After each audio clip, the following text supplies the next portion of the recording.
Hello everyone, welcome back. It's Space Engineers Plus Me, episode 21. I'm Mk.I, and today we're building a construction ship. You can see here we've got a connector, and we've got a frame of black blocks around it that's connected to another frame with the black landing gear and a blue landing gear. The blue landing gear is the one that was placed when we said we want to make a small ship, and then everything else we placed afterwards. Why were we starting with these things already built? Because I started building this ship and then I realized I forgot to hit record, so I had to pull most of it apart. But I left these because placing these small connectors is sometimes kind of a pain in the butt, but you can see it pretty clearly. It's nothing complicated that we've done ahead of time. The ant that I'd spoken about previously as the ship that we were going to be featuring came up a little bit lacking in terms of functionality, and I realized it would be easier just to build an entirely new ship. We're putting a large cargo container on here, which is pretty much standard for any small ships we build these days if we want them to be able to do anything. Very important when placing these is to make sure that the ports are aligned properly for what you want. It's got 3 large ports and 3 small ports, and depending on how you rotate it, you might find that the ports aren't in the places where you needed them. So it's well worth kind of keeping an eye on that. And then attaching to that is a conveyor block, very simply.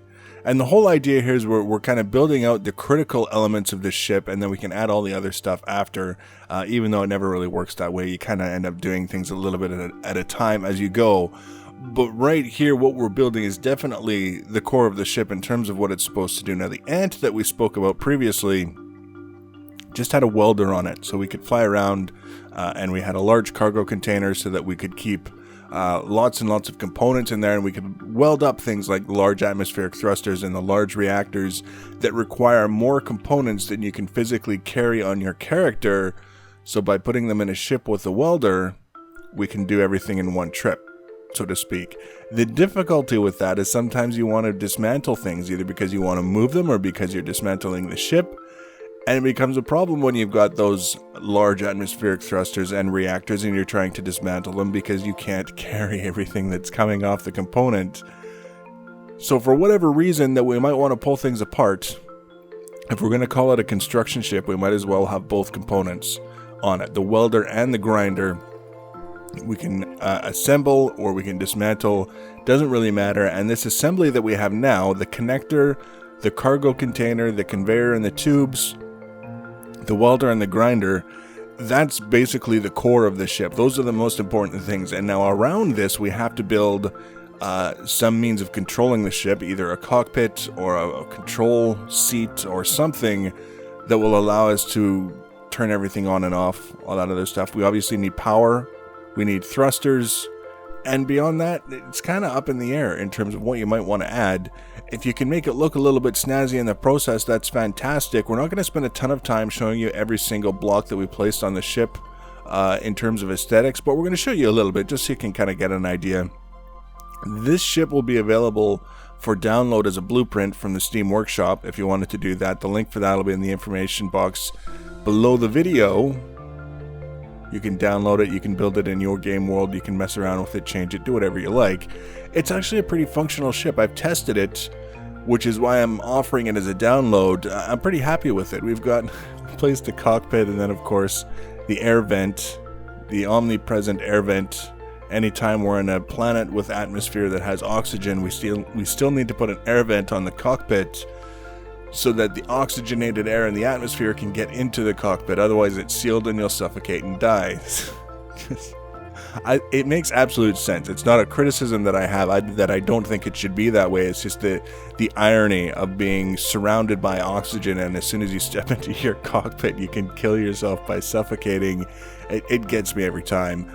This is a little example of some of the detailing that we're going to do on the cockpit. I had this really strange fear that I was going to put something too far forward on the chassis and it would get into the area of effect of the grinder, and I would end up grinding chunks off my own ship as soon as I turned the grinder on. So I'm trying to keep things a little bit back from the business end of the tools, but at the same time, you know, we add this cockpit and by itself it looks a little bit sleek, a little bit streamlined, but if we don't add anything to it, it just kind of looks clunky on the front and a little bit odd on the side. So we're giving ourselves a little bit of leeway here to kind of build around it and tidy it up a little bit, make things look like they're all part of one carefully designed unit.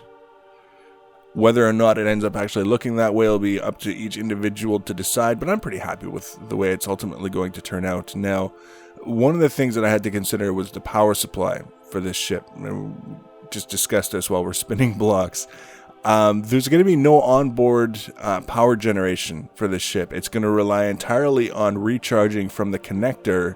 So whatever we happen to dock on, if we're planning on docking there regularly, it has to be able to supply this ship with power. There's no solar panels, there's no reactors. It's just whatever we can get from the stations or the other ships that we dock at that can transfer power through the connector to the batteries to recharge them. It's basically like a giant flying cordless drill, but it has more features and it's just generally a lot more interesting. What can I say?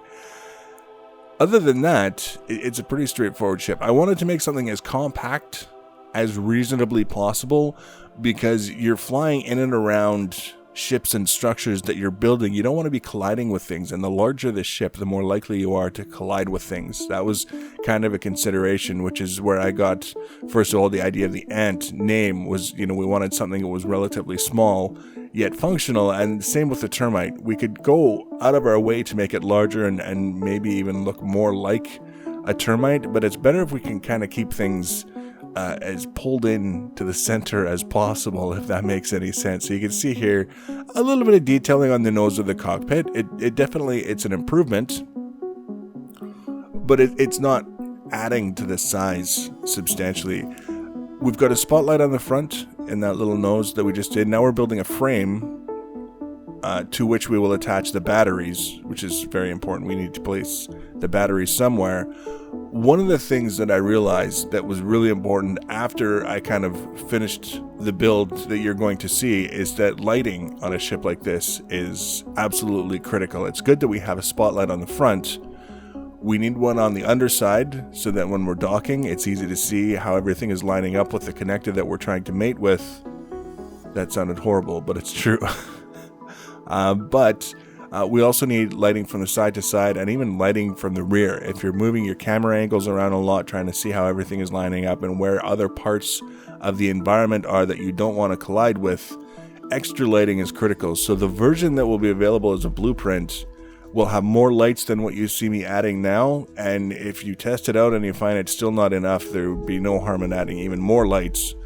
Just be wary of the power drain, because the difficulty of having a ship that doesn't generate its own power but has a lot of thrusters, the more thrusters you add, the faster it drains the power, and secondary things like extra lights just feel like you don't want them just because of the power drain. Even though their power drain is trivial, it's still one of those things you're like, I will save some power for extra use of my thrusters by not adding this extra light. Just keep it in mind. Power drain is going to be a concern with this ship. One of the things that I've noticed with my smaller ships, even the Little Red Wagon, when we first built the Little Red Wagon, we had 4 large thrusters on it. It seemed absolutely fine until we filled up the cargo container for the first time, and then we couldn't even get it up off the ground. So we added 2 more for a total of 6 large atmospheric thrusters. Now it can get off the ground when the cargo container is fully loaded, but there are times when it just goes absolutely haywire and can't be controlled. Usually it's because I've got it tilted or rolled, and I kind of don't move in the direction that I'm supposed to be. When I'm tilted or rolled, I just kind of hover in a position for a while and it just starts to slip, and it goes from, oh, it's moving a little bit to, oh, suddenly it's moving a lot. And in the time that it takes to correct the situation by changing the orientation of the ship and applying thrust, you've already collided with something, and if the ship isn't destroyed, it's badly damaged. That's with 6 atmospheric thrusters and a large container. So we want to avoid that kind of situation by making sure that we're providing ourselves with enough thrusters, which is why this guy gets 8 lift thrusters, 2 large thrusters for forward thrust, 2 large thrusters for rear thrust, and a total of 6 small maneuvering thrusters for each side, port and starboard, or left and right, depending on how you prefer to describe it. Lots of thrusters means lots of power consumption, but it's a little bit easier to maneuver a ship like this when you've got more power than you need. So that's kind of the idea behind this. And again, trying to keep it compact, because you don't want this thing so bulky that you can't get into the tight spaces without colliding with things and wrecking things. Now in this example, you can see I'm placing the lift thrusters, 8 of them, and there's already the frame for a couple of thrusters up top. Those are going to be moved because I realized those are actually the forward thrusters, and I realized after the fact that we were going to change the position. We'll show that momentarily, but you can see we're doing a little bit more block spinning underneath, kind of closing things up a bit. There's a fine line I'm finding between building armor around things to protect them. So for example, building armor blocks around engines or thrusters to protect them from collisions, versus just doing a little bit of detailing work around them and leaving the thrusters to fend for themselves. In basically a survival world without things that are attacking us, now that we're able to disable the cyber hounds, building too much around things in the name of protecting them is kind of redundant. Even in a situation like this where we have a ship that is going to suffer greatly if we start colliding with things too frequently or too heavily, building armor around them just doesn't really seem like all that much of a big deal, like something that we really want to focus a lot of attention on.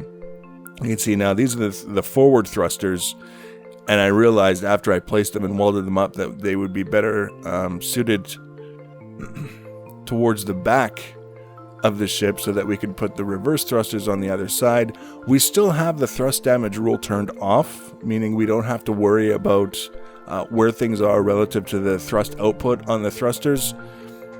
But at the same time, there's a part of me that still likes to kind of keep that rule in mind, just to kind of get in the habit of considering things. I would suspect that this ship, if we were to have the reverse thrusters where we're going to put them towards the cockpit, could quite possibly damage the things that we were welding, just because of where the thrust is going and the size of the thrusters. It could. I'm not saying for sure that it would, but I'm saying it could. And that's the kind of design limitation that just to me is, it's not really adding challenge or interest. It's just kind of saying, yeah, here's the thing that you have to keep in mind, and it's going to completely require an overhaul of your thought process for how you're going to design the placement of these thrusters on a compact ship. I can do without it. It's not that big of a deal to me to have things in the name of realism. So we have the reverse thrusters now. We'll have to weld those up. We'll have to go get components. We'll do a little bit more block spinning. And then the gap between the reverse thrusters and the forward thrusters is where we'll put the small maneuvering thrusters that allow us to slip side to side. And hopefully, by the time everything is all said and done, that'll be enough thrust to get the job done with this ship. We won't have to worry about doing too much critical maneuvering when the ship is completely out of control. Gyroscopes, of course, very easy to overlook as you're building, but absolutely critical. We're going to have a total of 4 on this ship. It just basically helps with not having to micromanage every single movement that the ship makes. The ship will try and hold itself steady unless you're pushing a key telling it to move in a different direction. That's the whole idea. If it doesn't have enough thrust to do that, then it won't be able to do that. You'll find the ship slipping and doing all kinds of crazy things that you don't really want it to do. But if you do have enough thrust, it just makes life easier. So my understanding is that there's kind of you don't want to be putting 20 gyros on it. It's not going to make it necessarily more agile or nimble, but less than a certain amount, you'll also find that it's maybe not doing as good of a job as it could be. So there's a bit of a balance to be had. If you are really, really picky, you could probably do all kinds of experiments to find out how many is the ideal number of gyros to have on a specific ship design. I'm just going with 4 because that seems to be the number I choose for everything, and it seems for the most part to work out okay. So we're building a bit of a framework here for the small maneuvering thrusters. I'm going to completely block the air intakes. Again, it's not a thing in the game. We don't have to worry about blocking air intakes, but it's just one of these things I have in my mind as I'm building them, that if we were trying to do things based on strict realism, this would be a very bad idea. Putting maneuvering thrusters in between much larger maneuvering thrusters and expecting everything to work. 6 on either side is not bad, I think, for small maneuvering thrusters for side-to-side movement. And now, for the most part, it's just kind of going around and figuring out where we want to place some blocks to make things look a little bit more interesting, maybe a little bit more functional. By the time it's all said and done, it's not much of a build if we don't actually get out and test it before we talk about whether or not it works. So I've got a little bit of footage of me going around and doing horrible things to the ground-based unit for the Blue Behemoth, since we've realized that the pistons aren't going to behave for the drill segment. We have to come up with a new idea for drilling, and it kind of renders the entire ground unit obsolete. So we had to pull the whole thing apart, and the best way to do that was with our new Termite. Give it sort of a field test, get it all charged up, get that fake landing gear off the front. It works as fine as a real landing gear, but it's just not the one that we wanted. Now, the next episode is going to be two things. We're going to be doing a brief tour of the overhauled air unit for the Blue Behemoth. That's the part that we're going to be keeping. The ground unit is obviously gone. You're going to see us pulling it apart here. But the air unit was salvageable. There was a lot of things on it that we could use rather than building a whole new ship. In the interest of time, we're going to keep the air unit. We're going to transform it into more of a mobile logistics ship. We're going to take a quick tour of that, and then we're going to take a look at the frame that we're going to be building for remote mining operations. It's basically going to be a small station as far as the game is concerned. In other words, it's a permanent, immovable structure that you can build with a blueprint, weld it all up on site, and then drill and hopefully extract a very large amount of minerals in a relatively small amount of time, and then in conjunction with a mobile logistics ship, process a lot of those minerals, etc., etc. So that's going to be kind of what we're working on until we start getting more minerals. Because we can't build larger ships until we get more materials. And I would like to see some platinum in the not too distant future. If you want to be notified when I add the next video, of course, you can subscribe to my channel. You can also follow me on social media. Links for social media always in the information box below the video. Feel free to leave your comments and feedback. Thanks for watching, guys, and take care.